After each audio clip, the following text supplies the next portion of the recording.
Hello! Today I'm going to show you two different techniques for stitching in an exposed zipper. One will be for a zipper within a garment, such as a pocket, and one will be for a zipper within a seam, such as a front or back opening. Today we have access to such beautiful decorative zippers that exposing them can add a real snap to your finished garment.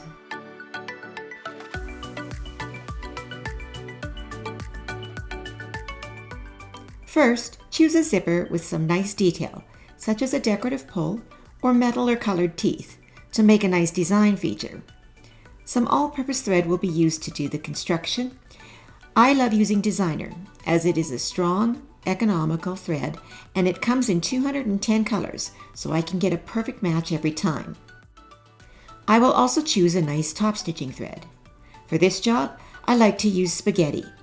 Spaghetti is a 12-weight cotton, so it adds weight to your stitches and really makes them stand out. It comes in fantastic jeans colors for top stitching on denim and in many other colors, 60 in total, for matching or contrast top stitching. I will also be using iron infused thread to help secure my zipper for stitching without the extra step of basting. This is an iron fusible thread that will hold the layers together when exposed to the heat of an iron. In addition to these supplies, you will need some interfacing, sewing machine needles in 80-12 and 90-14 top stitch, a measuring tape, tailor's chalk, and some pins. Let's start first with the in-garment zipper. Measure the length of your zipper, just past the stoppers to just below the bottom stopper. Then measure the width of the zipper from the middle of the tape on one side to the middle of the tape on the other side. Cut a facing and a piece of interfacing, the length of the zipper plus 2 inches, by the width of the zipper plus 2 inches. Now, on the wrong side of the facing, mark the measurements you recorded for the zipper with tailor's chalk, centering the marking to the facing. Place the zipper face up where desired on the flat garment piece and pin to mark both ends. On the wrong side of the garment piece, mark the pin spots with chalk. Trim 1/4 inch from all around the interfacing piece. Now remove the pins, centering the interfacing piece to the chalk marks on the wrong side of the garment, and fuse in place. Now place the facing right side down on the right side of your garment piece and center it to the fused interfacing. Place a pin at both ends, matching the chalk lines. Load your machine with designer in a coordinating color in top and bottom, and use an 80-12 needle. Stitch along your marked line on the wrong side of the facing, leaving your needle down to turn the corners sharply.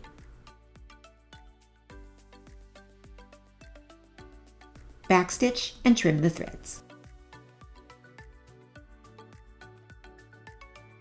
Make a small snip in the center of your stitching, then cut straight up the middle, stopping 1/2 inch from the ends. Clip diagonally into the corners. This is the tricky part, as you must snip right into the corner without snipping the thread from your stitching line. Check carefully before moving forward. If you find you have accidentally snipped the corner thread, take the piece back to your machine and stitch just outside your snipped corner so it is reinforced with thread once again, and snip again if necessary to get right in the corner without cutting the thread. Next, you will turn your facing to the inside of the garment and press, making sure the facing is not rolling to the outside.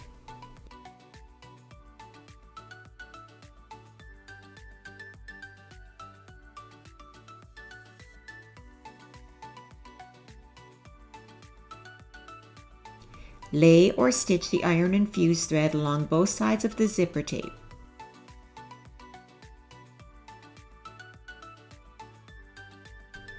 If you are stitching, use a zipper foot and designer that coordinates with your zipper tape in the bobbin.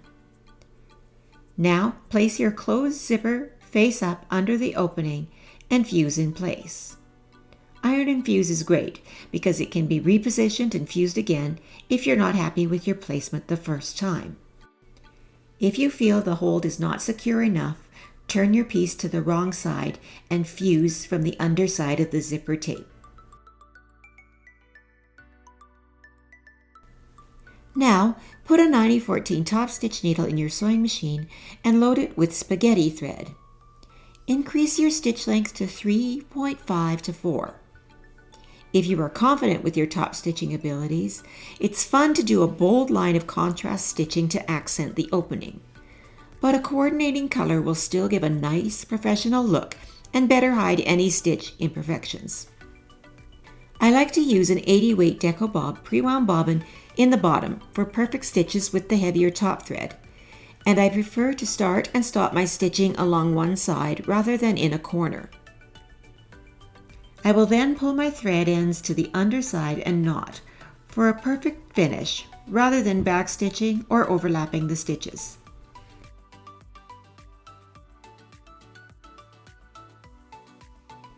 If you want a working pocket, you can add a top and bottom pocket piece to the extending facing on the inside.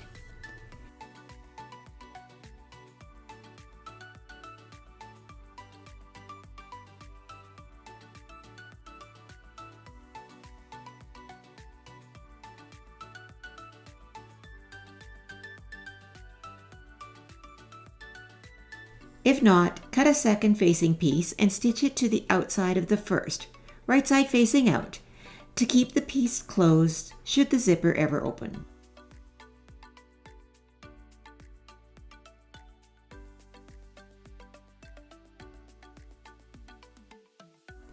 The techniques for the front or back closure zipper are only slightly different.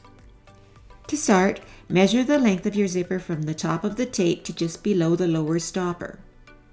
Place a marking on your fabric at both front or back opening edges at this marked length. Now measure half the width of your zipper from the middle of the teeth to the middle of the zip tape. Add this measurement to the seam allowance width. For example, if your seam allowance is 5/8 of an inch and the zipper measurement is 3/8, then the total would be 8/8 or 1 inch. Now stitch a stay stitching line the length of the opening at the width measured and turn a corner at the marked end of the zipper on both pieces and continue to stitch to the edge of the pieces.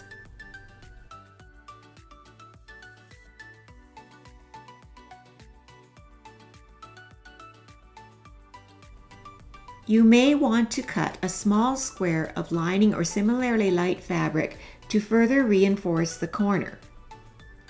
Put your garment right side up and center the small piece over the corner. Stitch a few stitches on either side of the corner, back stitching, to catch the piece in place.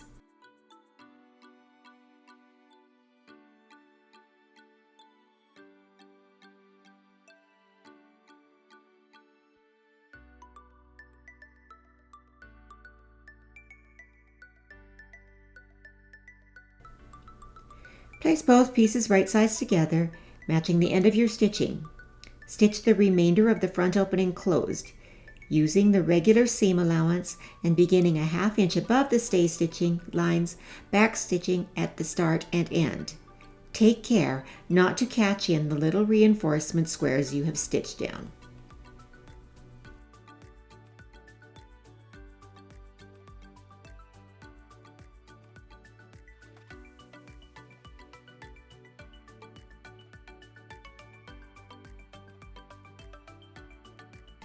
Once again, snip diagonally into the corners of your stitching and check to make sure you have not slipped your threads in the corner.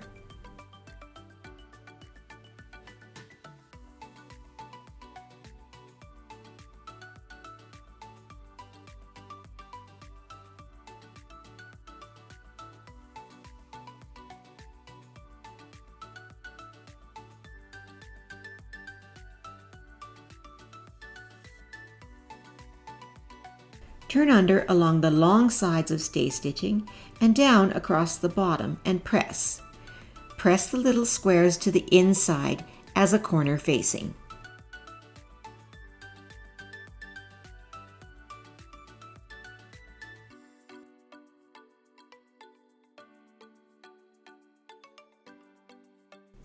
Place the closed zipper right side up on a flat surface using the iron and fuse as shown before. Now place your fabric right side up on the zipper centered to the opening. Fuse the zipper in place.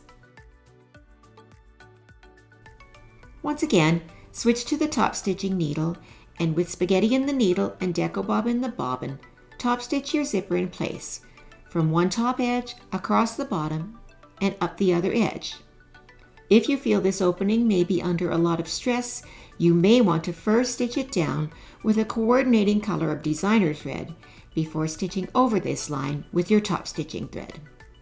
If you are using a metal zipper and are concerned about it being irritating to wear, cut a piece of fabric double the width of the opening plus seam allowance by the length of the opening. Fold this fabric in half right sides together and stitch across the bottom.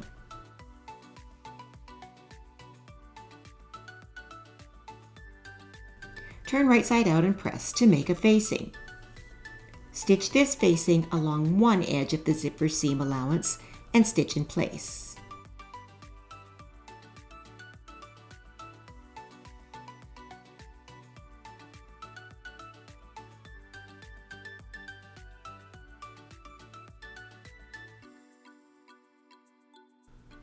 Using an exposed zipper as a design feature is a great way to elevate any garment. Once you master the technique of snipping into the corners, the rest is pretty easy. Thanks for joining us. Don't forget to leave a comment in the section below and let us know what technique you'd like to see next. We'll see you all next time.